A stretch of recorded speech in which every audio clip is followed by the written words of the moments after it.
Assalamualaikum warahmatullahi wabarakatuh. Salam sejahtera bagi kita semua. Om Swastiastu, Namo Buddhaya, dan salam kebajikan. Sebelumnya, kami dari kelompok 1, saya Muhammad Gibriyadi Saputra, NIM K1B023100044. Oke teman-teman, di sini kita dapat materi terkait planning. Mungkin dari teman-teman tahu nggak apa itu planning? Ya, benar sekali. Planning atau perencanaan. Planning atau perencanaan adalah dasar bagi fungsi-fungsi manajemen yang lain, bahkan merupakan syarat mutlak untuk dapat melaksanakan manajemen yang baik. Di sini ada 3 pengertian dan arti penting dari planning tersebut menurut beberapa ahli. Yang pertama yaitu dari Newman, planning adalah menentukan terlebih dahulu apa yang akan dikerjakan. Jadi sebelum melakukan planning, mereka sudah merencanakan apa yang akan dikerjakan jauh-jauh hari sebelum dibuatnya planning. Dan yang kedua yaitu menurut Lewis Allen, planning adalah penentuan serangkaian tindakan untuk mencapai hasil yang diinginkan. Dan yang terakhir yaitu menurut Cons Daniel, planning adalah fungsi seorang manajer yang berhubungan dengan pemilihan berbagai alternatif dari tujuan, kebijaksanaan, prosedur, dan berbagai program. Teman-teman pasti bertanya, apakah dengan planning yang baik tujuan akan tercapai secara efisien? Tentu tidak ya teman-teman. Dengan planning dapat juga terjadi kekeliruan dan bahkan kegagalan. Tetapi kemungkinan itu lebih kecil dibandingkan tanpa adanya planning. Benefit yang kita dapat dari adanya planning tersebut yaitu yang pertama cukup waktu, yang kedua perencanaan mampu melihat ke depan, dan yang ketiga yaitu dapat memilih tindakan yang terbaik. Yang keempat, meminimalkan kekeliruan, dan yang terakhir itu mengurangi resiko kegagalan. Adanya planning diharapkan sebagai dasar pengarahan, pedoman dalam pelaksanaan, sebagai petunjuk pelaksanaan, dapat dilakukan forecasting pada masa pelaksanaan, memberi kesempatan untuk melakukan berbagai alternatif atau kombinasi terbaik, dan sebagai dasar penyusunan skala prioritas. Selanjutnya adalah perencanaan tujuan. Tujuan adalah sesuatu yang ingin dicapai, dan perencanaan atau planning adalah alat untuk mencapai tujuan tersebut. Tujuan harus jelas, tidak membingungkan, dapat menjadi landasan, dapat menimbulkan perhatian dan minat. Selain itu, tujuan harus realistis dan ekonomis. Kemungkinan direalisasikan tidak merugikan atau menurunkan efisiensi, sehingga dapat dicapai sasaran secara efektif dan efisien.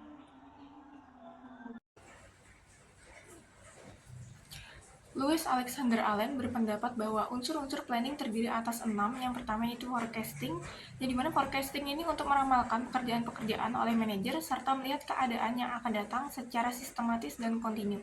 Yang kedua yaitu establishing object, yaitu menetapkan tujuan, meramalkan hasil akhir yang diharapkan, dan menentukan semua pekerjaan. Yang ketiga yaitu programming. Programming yaitu menetapkan urutan kegiatan atau skala prioritas untuk mencapai suatu tujuan. Yang keempat, scheduling, menentukan waktu dari setiap kegiatan untuk keselarasan dalam pencapaian suatu tujuan. Yang kelima yaitu developing prosedur, mengembangkan langkah-langkah untuk keseragaman, efektivitas, dan normalisasi pekerjaan. Yang keenam yaitu establishing and interpreting policy, yaitu menetapkan dan menafsirkan kebijakan-kebijakan untuk menjamin keselarasan dan keseragaman tindakan.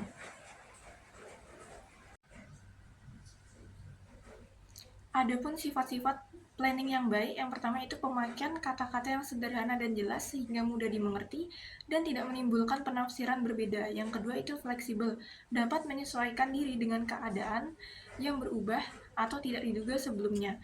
Yang ketiga itu mempunyai stabilitas, rencana harus stabil, tidak perlu setiap kali diubah berdasarkan data yang memadai. Yang keempat yaitu ada dalam perimbangan, pemberian waktu dan dalam faktor produksi seimbang sesuai kebutuhan pada setiap bidang atau subbidang. Yang kelima yaitu meliputi semua tindakan yang diperlukan sehingga terjamin koordinasinya.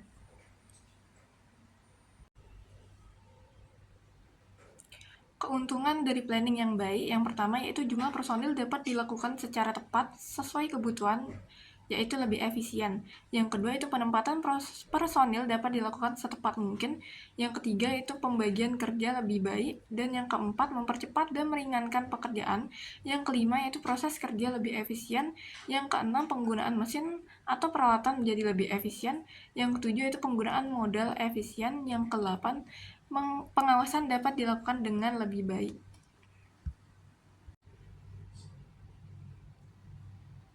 Dalam penyusunan planning, terdapat beberapa hal-hal yang perlu diperhatikan. Yang pertama yaitu menetapkan alternatif, yang kedua itu realistis dan ekonomis, yang ketiga yaitu cukup waktu, yang keempat dilandasi partisipasi dari setiap anggotanya, yang kelima yaitu memperhitungkan segala kemungkinan, yang keenam didasarkan pengalaman, pengetahuan, dan intuisi, yang ketujuh didasarkan penelitian atau studi empiris, dan yang kedelapan dapat menjadi landasan fungsi-fungsi manajemen lainnya. Baik, selanjutnya kesulitan dalam planning. Terdapat beberapa hambatan dalam penyusunan rencana. Yang pertama itu dalam forecasting, yang kedua kesulitan memperoleh data, yang ketiga besarnya biaya, baik itu biaya penelitian atau biaya tenaga perencana, dan yang keempat psikologis perencana. Adapun proses penyusunan planning ini, yang pertama itu menetapkan tujuan dan tugas-tugas, yang kedua observasi dan analisis, yang ketiga mengadakan kemungkinan-kemungkinan, dan keempat membuat sintesis, dan yang kelima menyusun rencana.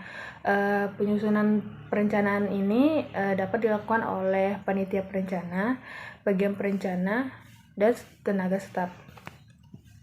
Selanjutnya perencanaan dan koordinasi. Seringkali kegiatan organisasi atau instansi ini sangat kompleks. Maksudnya itu setiap aktivitas atau bagian subbagian harus terkoordinasi dengan baik dalam perencanaan. Ini tuh bertujuan untuk menghindarkan duplikasi pekerjaan, menghemat waktu dan biaya, terjadi keseimbangan antar bagian, menekan kerugian, dan pencapaian tujuan efektif dan efisien. Adapun penyebab kegagalan planning, walaupun perencanaan sudah dibuat dan baik, namun dapat saja terjadi inefisiensi atau pencapaian tujuan yang tidak tepat waktu. Adapun beberapa penyebabnya adalah perencana dan pelaksananya tidak cakap, wewenang kurang jelas, anggaran kurang, tidak ada dukungan dari masyarakat, dan yang terakhir mengerjakan salah satu dari atau di luar rencana. Sekian.